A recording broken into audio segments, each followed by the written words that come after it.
Hey everybody, welcome to the Chapter 4 video overview, the third step in essay writing. So you want to organize and connect evidence, right? And for some essays, your evidence is just your supporting details or your supporting examples. Sometimes for a research paper, evidence is information that you have researched and found that you're going to incorporate in your paper to help prove your point. So there's a couple methods of organization: time or chronological order. You can write, so some transitions would be then, after, finally, and listing the details in order of time. Another method would be emphatic order, right? So typical transitions would be for one thing, next, and then most importantly. And then the details are listed in order of emphasis, or basically on how important they are, right? So you could do the most important one last and start with the least impactful one in the beginning. Transitions guide your reader from idea to idea, right? We want to think about having a flow of ideas that is smooth and takes our reader from one concept to the next, and it flows the author's thoughts as well. So some common transitions are like addition, so next, moreover, also, further. Time transitions are first, then, next, meanwhile, and then spatial transitions are above, below, to the right, next to. Here a change of directions, but, however, yet. Illustration, right? For example, another instance, or such as, right? And then as you're concluding, you can say consequently, therefore, finally, or you can even say in conclusion. So just a couple of transitional terms to help you move from paragraph to paragraph. Other transitions are conjunctive adverbs, right? So this is a single word used following a semicolon. It connects two independent clauses. So here are some examples: are however, moreover, furthermore, therefore, and nevertheless. Also additionally. So some more great transitions to help take you from paragraph to paragraph. Here are some great transitional phrases, which are even more powerful often than just a single word transition. So this is basically a group of words that follow a semicolon. They connect two independent clauses. So some common transitional phrases are these, right? For instance, in fact, in addition, or on the other hand. All right, some transitional sentences.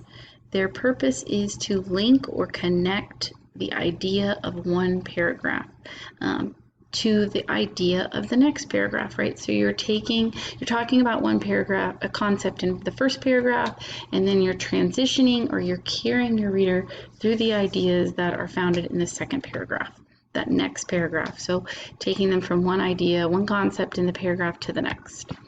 Other common connecting words, right?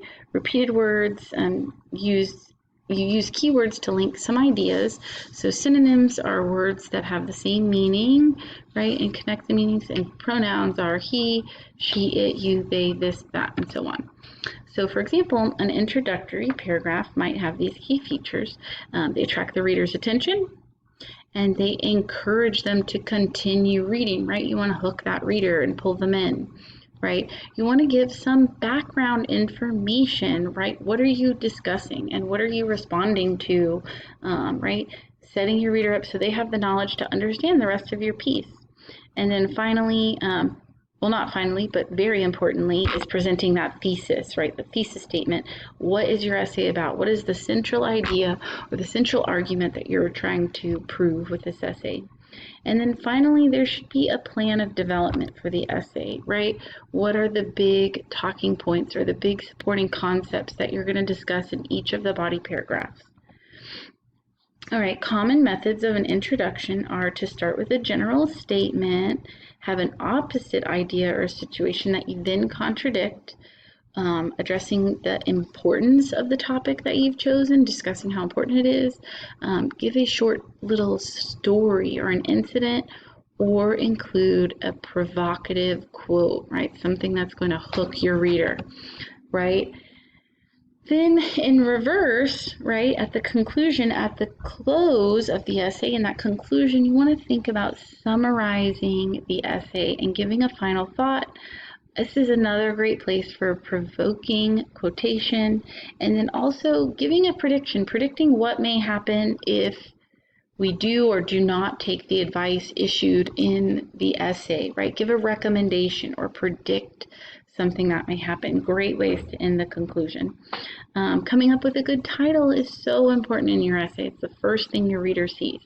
So I think about a title that has a summary or a few words that have to do with your topic, or use your title to hook your reader, right? So just a suggestion, it may be easier to write your title after your essay is written, right? You'll know what your essay is about, you'll have thoroughly explored your essay, so it may be a little bit easier to come up with a creative title at that point. All right, guys, and that is it for the summary, the video overview of Chapter 4. I will see you guys in Chapter 5.